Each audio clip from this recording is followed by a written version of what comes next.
ये है savage kingdom और यहाँ 5 अलग अलग योद्धा रह रहे हैं। ये पांचों योद्धा इस सैवेज किंगडम पर राज करना चाहते हैं। ये पांचों एक दूसरे के कट्टर दुश्मन हैं और इस सैवेज किंगडम को हासिल करने के लिए इनके बीच लड़ाई होना तय है। इस लड़ाई में जीतने वालों को तो बहुत कुछ मिलेगा, लेकिन हारने वालों को मिलेगी सीधे मौत। इसके पहले वाले 5 एपिसोड में हमने 5 परिवारों की अलग अलग कहानियां सुनी और देखी, लेकिन आज की इस वीडियो में हम इन पांचों परिवारों की आगे की कहानियों को एक साथ देखने वाले हैं। दोस्तों, ये सैवेज किंगडम का 6वां एपिसोड है। अगर आपने इस सैवेज किंगडम के पिछले 5 एपिसोड नहीं देखे हैं, तो पांचों एपिसोड की लिंक मैंने डिस्क्रिप्शन में दे रखी है। आप इस वीडियो को पूरा देखने के बाद बाकी के 5 एपिसोड भी देख लीजिएगा। और आपने अभी तक मेरे चैनल को सब्सक्राइब नहीं किया है तो कर लीजिए, साथ ही साथ बेल आइकन को भी दबा दीजिए ताकि इसी तरह की इंटरेस्टिंग वीडियोस की नोटिफिकेशन आप लोगों तक सबसे पहले पहुंच सके। नमस्कार दोस्तों, मेरा नाम है विकी पाटिल और स्वागत है आपका फैक्ट लिमिटेड चैनल पर। कहानी की शुरुआत होती है मात्सुमी लायनेस से, जो कि मार्श प्राइड की क्वीन है। अब तक आप समझ ही गए होंगे कि जो यहाँ सबसे ताकतवर होगा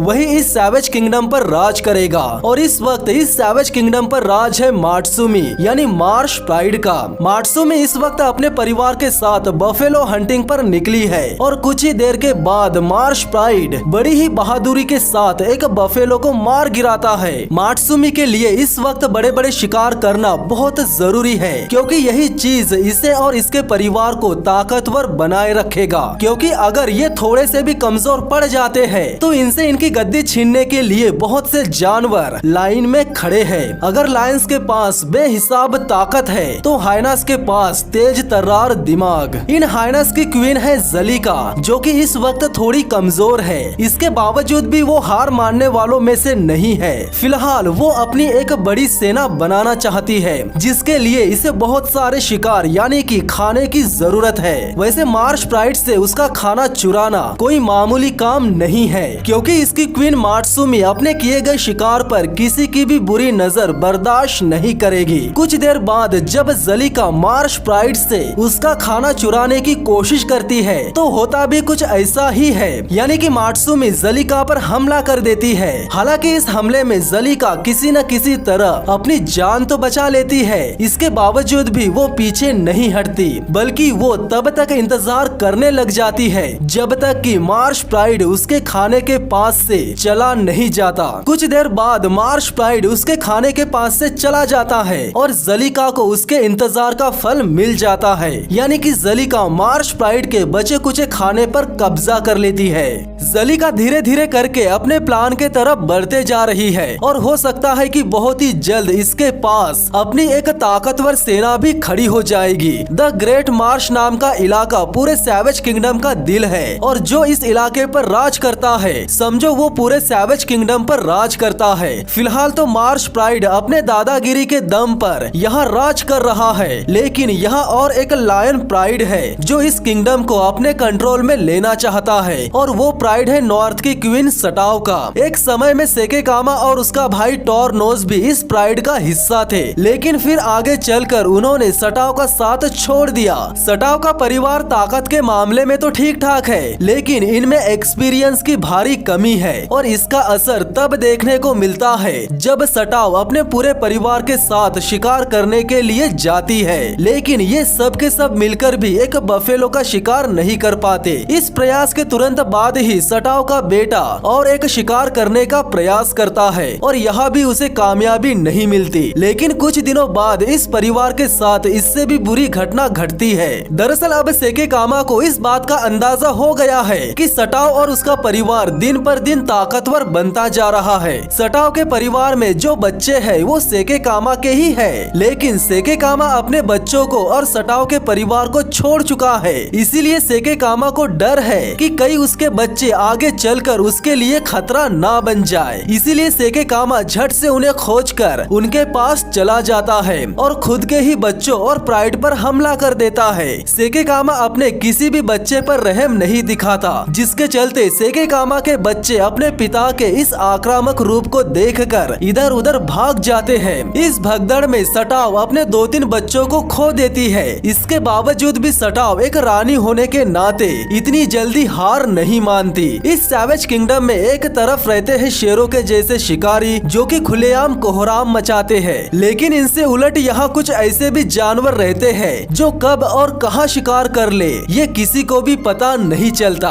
जैसे कि ये लेपर्ड जिसका नाम है साबा। साबा इतनी माहिर शिकारी है कि इसे शिकार करने के दौरान खरोच भी बड़ी मुश्किल से ही आती है। वैसे इस वक्त इसका एक सीक्रेट भी है और वो सीक्रेट है इसके नन्हे बच्चे। साबा के लिए इन्हें बड़ा करना बहुत ज्यादा जरूरी है क्योंकि इसी से ये अपने ब्लड लाइन को आगे बढ़ा पाएगी। साबा से कुछ ही दूरी पर एक वाइल्ड डॉग का एक घातक झुंड है। ये इतने खतरनाक होते हैं कि इनसे मेल लेपर्ड्स भी डरते हैं। कुछ देर बाद ये कुत्ते लेपर्ड रॉक के पास आ जाते हैं। इनके यहाँ आने से साबा के बच्चों की जान भी जा सकती है, लेकिन साबा के बच्चों की किस्मत अच्छी रहती है और किसी भी वाइल्ड डॉग का ध्यान साबा के बच्चों पर नहीं जाता। इस खतरे के नजदीक आने से अब साबा को अपने बच्चों को जंगल में गायब होने की कला सिखानी होगी क्योंकि यही लेपर्ड्स का मुख्य हथियार होता है जिससे ये शिकार भी करते हैं और अपनी जान भी बचा पाते हैं। कुछ दिनों बाद ग्रेट मार्श में एक वाइल्ड डॉग्स का झुंड घुस आता है जिसका नाम रहता है पल पैक और इनमें कमाल की एकजुटता रहती है। इस वक्त पल पैक थोड़ा कमजोर है और ऐसे में अगर ये मार्श प्राइड के राडार में आ जाता है तो इनकी जान जाना तय है। लेकिन पल पैक के लीडर्स टिमाना और मलाव अपने झुंड को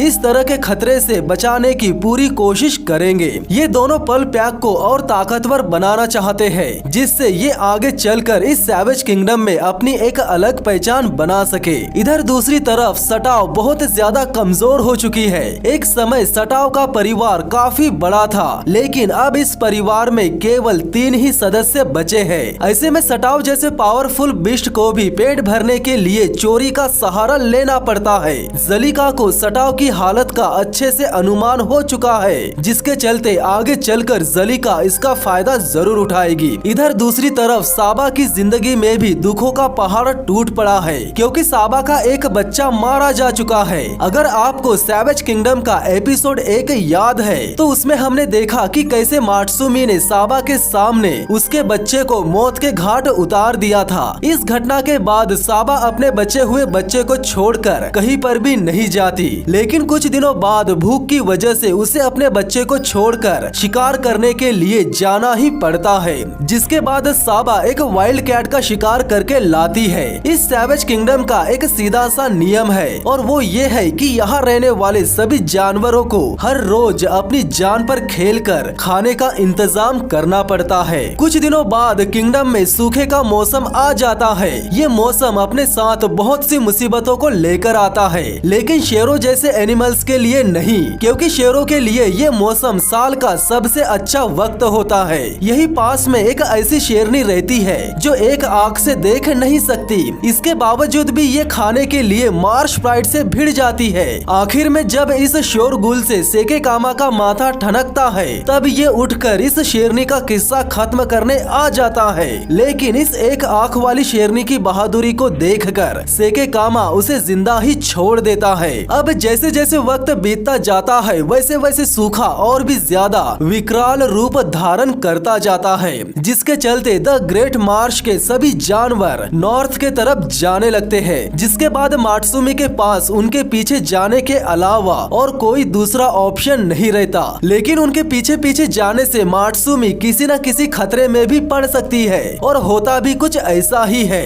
दरअसल कई दूर से 2 बंजारे शेर इस किंगडम में घुस आते हैं और मात्सुमी इन 2 बंजारे शेरों के बीच फंस जाती है। इधर दूसरी तरफ सटाव लायनेस के घर यानी कि नॉर्थन किंगडम में अब बहुत सारे शाकाहारी जानवर आ चुके हैं, जिसका फायदा उठाकर ये एक विल्ड बिस्ट का शिकार करने में कामयाब हो जाती है। ये सटाव के छोटे परिवार के लिए बहुत अच्छी बात है क्योंकि पिछले कई दिनों से इन्होंने एक भी शिकार नहीं किया था। जलिका जैसी शातिर शिकारी के लिए सूखे का मौसम बहुत अच्छा होता है क्योंकि सूखे के मौसम में बहुत से जानवर कमजोर रहते हैं और काफी सारे जानवर पानी की तलाश के चक्कर में गलतियां कर बैठते हैं, जिसका फायदा कोई भी शिकारी जानवर आराम से उठा लेता है। लेकिन इस सैवेज किंगडम में कोई ऐसा भी है जो बहुत ही जल्द जलिका से उसका सब कुछ छीन लेने वाला है और ये कोई नहीं बल्कि टिमाना और मलाव का पल पैक है। इन्होंने कुछ समय पहले ही अपने आधे बच्चों को खो दिया है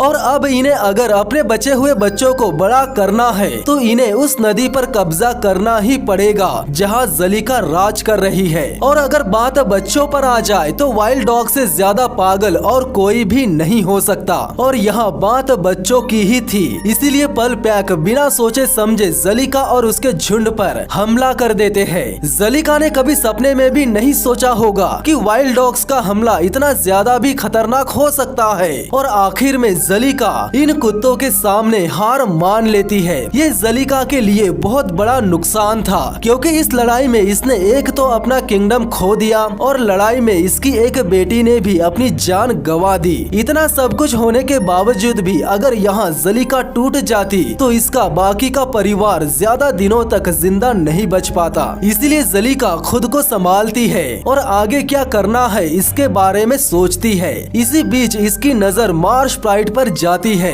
यहाँ जलीका के लिए खास बात ये रहती है कि इस वक्त प्राइड में ना ही सेकेकामा रहता है और ना ही मात्सुमी। इसी बात का फायदा उठाकर जलीका मार्श प्राइड पर टूट पड़ती है और आखिर में जीत भी जलीका की ही होती है, जिसके चलते पूरा ग्रेट मार्श अब जलीका का हो जाता है, क्योंकि इसने यहाँ के सबसे ताकतवर फोर्स को हरा दिया है। साबा के लिए भी अब जिंदगी आसान हो गई है, क्योंकि इसने खाने के एक ऐसे खजाने का पता लगा लिया है जिसके बारे में दूसरा कोई भी नहीं जानता। इधर दूसरी तरफ मात्सुमी भी अब राहत की सांस ले सकती है, क्योंकि सेकेकामा ने आकर मात्सुमी को उन दो बंजारे शेरों की पकड़ से छुड़ा लिया है और उन्हें मार मार के भगा दिया है। जिसके बाद बाकी का मार्श प्राइड इन दोनों के पास आ जाता है। अब पूरा मार्श प्राइड फिर एक बार एक साथ है और अब इनके सामने किसी का भी टिक पाना बहुत मुश्किल है। लेकिन ये सैवेज किंगडम है और यहाँ कोई भी जानवर आसानी से हार नहीं मानता और यहाँ कब किसकी किस्मत पलट जाए ये कोई नहीं कह सकता। तो दोस्तों, इसी के साथ सैवेज किंगडम के पहले सीजन के 6 एपिसोड पूरे हो चुके हैं और अगर आप इसके दूसरे सीजन को भी देखना चाहते हैं तो कमेंट में सीजन 2 जरूर लिखें। अगर आपने अभी तक मेरे चैनल को सब्सक्राइब नहीं किया है तो कर लीजिए, साथ ही साथ बेल आइकन को भी दबा दीजिए ताकि इसी तरह की इंटरेस्टिंग वीडियोस की नोटिफिकेशन आप लोगों तक सबसे पहले पहुंच सके। तो मिलते हैं बहुत ही जल्द अगले वीडियो में, तब तक के लिए धन्यवाद।